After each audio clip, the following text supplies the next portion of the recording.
Hello बच्चों बच्चों इस वीडियो में हम लोग दूसरा एक्टिविटी पढ़ेंगे that is crop production improvement. ठीक है बच्चों, इम्प्रूवमेंट इन फूड रिसोर्सेज में कैसे इम्प्रूवमेंट होगा, इसके लिए बच्चों हम लोगों ने तीन फैक्टर्स पढ़ा था, तीन एक्टिविटीज पढ़ा था। तो फर्स्ट एक्टिविटी हमने कंप्लीट कर लिया, that was crop variety improvement. ठीक है, वैरायटी में क्या इंप्रूवमेंट करना है ये हम लोगों को समझ में आ चुका है। ठीक है बच्चों, अब सेकंड है हमारा क्रॉप प्रोडक्शन इंप्रूवमेंट। अब हम लोगों को प्रोडक्शन करना है।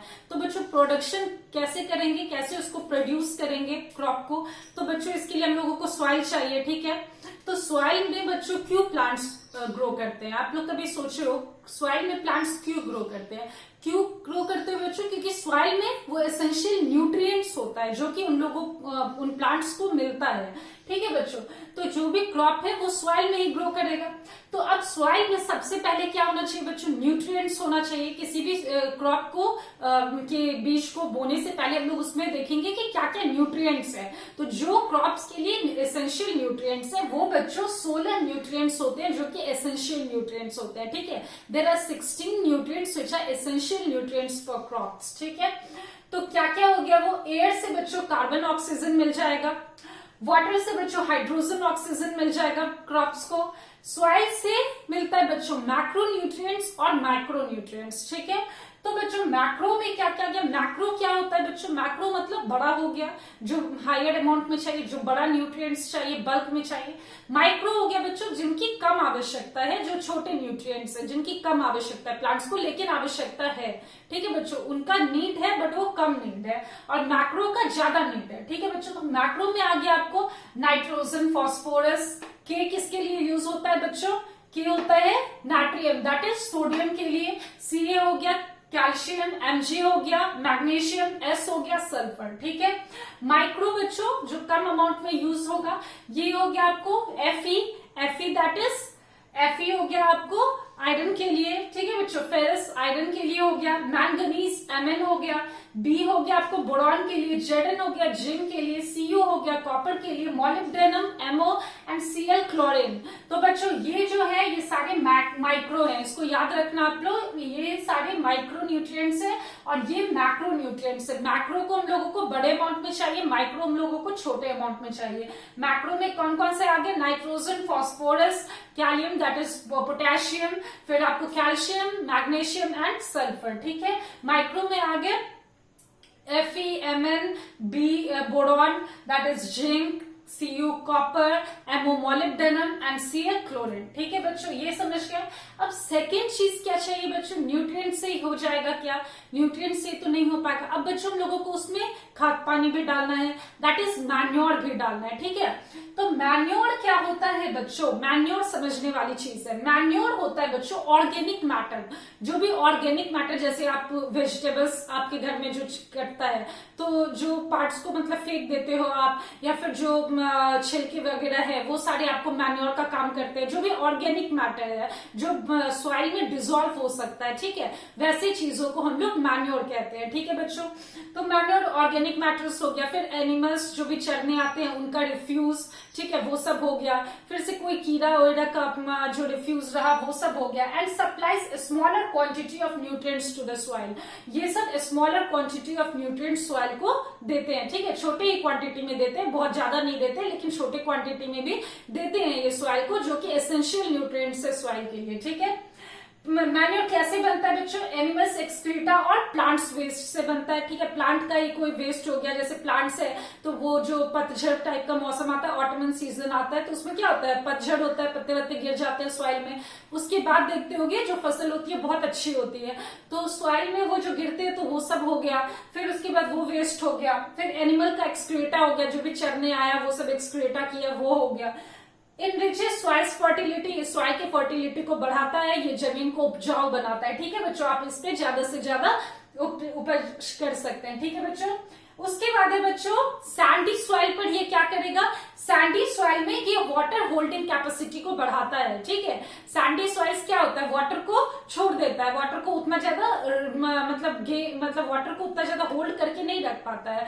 लेकिन अगर आप मैन्योर वगैरह डालो तो ये वाटर के होल्डिंग कैपेसिटी को बढ़ाएगा। ठीक है, क्ले सॉइल में ये क्या करेगा बच्चों, वाटर लॉगिंग होगा, क्ले सॉइल में जमा होने लगेगा, पानी डालते जाओ, क्ले है, मिट्टी है, पानी उस पर जितना ज्यादा डालोगे तो वाटर लॉगिंग हो जाएगा। उससे क्या होगा, प्लांट्स आपका इफेक्ट होता है। लॉगिंग का मतलब होता है जमा होना पानी, तो ये वाटर लॉगिंग को भी कम करेगा, क्योंकि अगर एनिमल एक्सक्रीटा रहेगा, कुछ भी रहेगा, तो वो सब पानी को सोखता चला जाएगा। ठीक है बच्चों, तो क्ले सॉइल हो गया। ठीक है, अब इसका बच्चों टाइप्स क्या होता है मैन्योर का। मैन्योर का टाइप से बच्चों एक कॉम्पोस्ट और वर्मी कॉम्पोस्ट है। ठीक है, कॉम्पोस्ट क्या होता है बच्चों, कॉम्पोस्ट हो गया आपको प्लांट्स का वेस्ट हो गया, ठीक है, एनिमल्स एक्सक्रीटा हो गया, फिर से आप जो भी मतलब आपका डेली यूज का जो वेजिटेबल्स वगैरह का पील ऑफ है, या फिर कुछ भी वैसा, तो जो भी ऑर्गेनिक है, जो मतलब जो सॉइल में डिसॉल्व हो सकता है, बायोडिग्रेडेबल है, वो सारी चीज आ गई आपको कॉम्पोस्ट में। ठीक है, तो कॉम्पोस्ट को तैयार कैसे किया जाएगा बच्चों,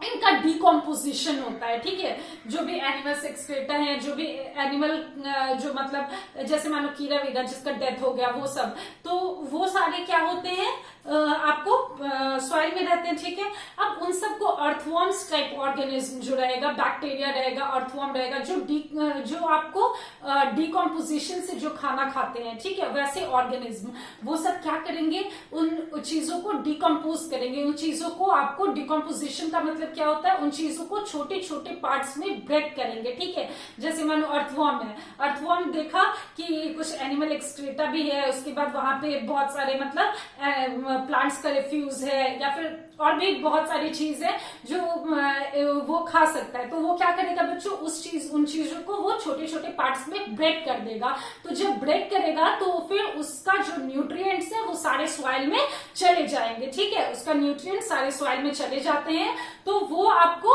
और सॉइल को एनरिच करता है, और सॉइल को फर्टिलिटी को बढ़ाता है, न्यूट्रिएंट्स में बढ़ाता है। ठीक है बच्चों, जैसे वर्मी कंपोस्ट, ये आगे कंपोस्ट और वर्मी कंपोस्ट। तो वर्मी कंपोस्ट यही होता है, कंपोस्ट के आपको डिकम्पोजिशन से बनता है। ठीक है, जो भी कंपोस्ट है आपका, तो कंपोस्ट में क्या हुआ, एनिमल्स एक्सक्रीटा हो गया, प्लांट्स वेस्ट हो गया, ये सब हो गया।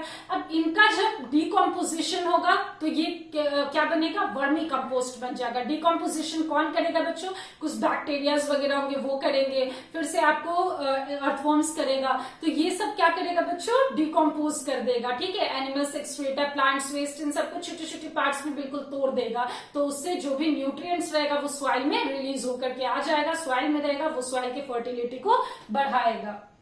तो ये समझ गए बच्चों compost and vermi compost. And second type है हमारा ग्रीन मैन्योर। ठीक है, सेकेंड टाइप हो गया आपको ग्रीन मैन्योर। मेरे पास उतना जगह नहीं था बच्चों, तो मैंने ये एक स्क्वायर टाइप बनाया, उसमें लिखा है। तो ये बच्चों इस बॉक्स में है, आप देख सकते हो ग्रीन मैन्योर। ग्रीन मैन्योर क्या है बच्चों, प्लांट्स जैसे कि मान लो सन हेम्प हो गया, ठीक है, सन हेम्प वगैरह है, ग्रासेस ही समझो ये सब, या फिर ग्रासेस हो गया। तो इन सब को क्या किया जाता है बच्चों, जब बीज बोया जाता है उससे पहले, सोइंग के पहले, सोइंग मतलब बीज बोना, तो उसके पहले बच्चों क्या किया जाता है, इन सारे प्लांट्स को ग्रो किया जाता है लैंड पे। ठीक है, जमीन पे इन सारे प्लांट्स को आप ग्रो करोगे, जैसे सन हेम्प हो गया, फिर से आपको ग्रासेस हो गया, ये सब ग्रो हुए। अब इनको क्या किया जाता है बच्चों कि जब ये सब मतलब हार्वेस्ट करके फिर इन सबको काटा जाता है, फिर इन सबको बच्चों मल्चिंग किया जाता है। मल्चिंग का मतलब कि पूरा एकदम इन सबको तोड़ के नहीं हुआ, तोड़ के मतलब भुजिया टाइप का बनाना, जैसे आप भुजिया टाइप का बना दिया जाता है, तोड़ के पूरा ऐसे ऐसे करके स्प्रिंकल किया जाता है। ठीक है, पूरे लैंड पे इसको स्प्रिंकल कर दिया गया। और ये क्या करेगा बच्चों, सॉइल के नाइट्रोजन, सॉइल में नाइट्रोजन और फास्फोरस की अमाउंट को बढ़ाएगा। ठीक है, सॉइल में नाइट्रोजन और फास्फोरस की अमाउंट को बढ़ाएगा। सन हेम्प और ग्रासेस वगैरह इन सबको पूरा मल्चिंग कर दिया जाता है। मल्चिंग का मतलब पूरा ऐसे ऐसे करके नहीं, वो जैसे उड़ाते हैं हम लोग, तो उस टाइप का रब करके तो वो पूरा ही स्प्रिंकल कर दिया जाता है सॉइल पे। ठीक है, और जब इनको सॉइल पे स्प्रिंकल किया जाता है तो ये नाइट्रोजन और फास्फोरस के अमाउंट को सॉइल में बढ़ाता है। तो ये बच्चों दूसरा टाइप का ग्रीन मैन्योर हो गया। ठीक है, समझ गए।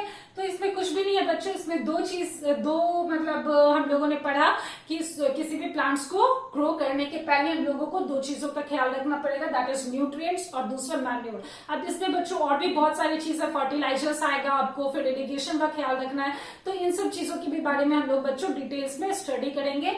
ये अभी इतना ही मैंने पढ़ा पाया क्योंकि बोर्ड मेरा छोटा है, अब इसको मैं इलैबोरेट करके आपको नेक्स्ट वीडियो में बताती हूँ। ठीक है बच्चों, till then bye bye, have a nice day, good bye.